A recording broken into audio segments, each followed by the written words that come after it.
Wide-ranging consultations have been carried out by the mediation in order to resume the dialogue.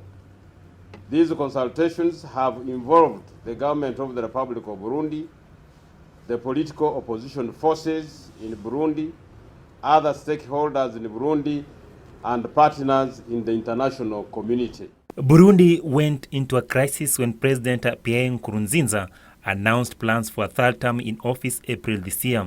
He survived a coup attempt in May and secured a third term in disputed election in July. Previous attempts of negotiation have been marked by a shortage of cooperation between the government and opposition. Other people still thinking that the dialogue is no longer necessary because elections had taken place. Others were saying no, we've been locked out, there should be a dialogue. So those, what I described simply as wide-ranging consultations, have taken this long because it has taken this long to evolve that consensus that we should go to the negotiating table. The resumption of talks may come as a reprieve for many Burundians, among them a group of women. The Movement for Women and Girls for Peace and Security in Burundi aims to see a more peaceful country. They said the talks should offer a lasting solution. They are desperate. We want things to change. We want life to start in Burundi.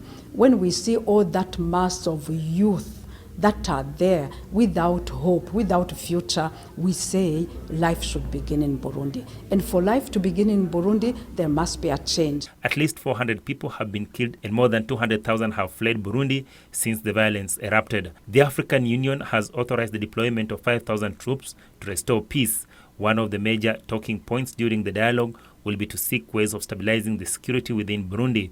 It is expected that the talks will affect the much-needed change.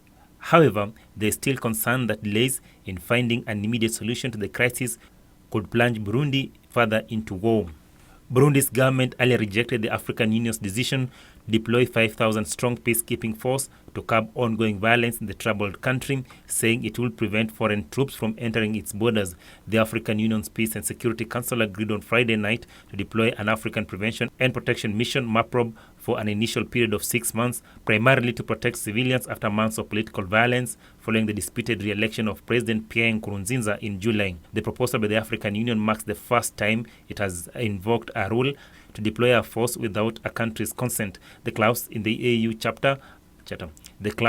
Charter allows it to intervene in a member state because of grave circumstances which include war crimes, genocide, and crime against humanity.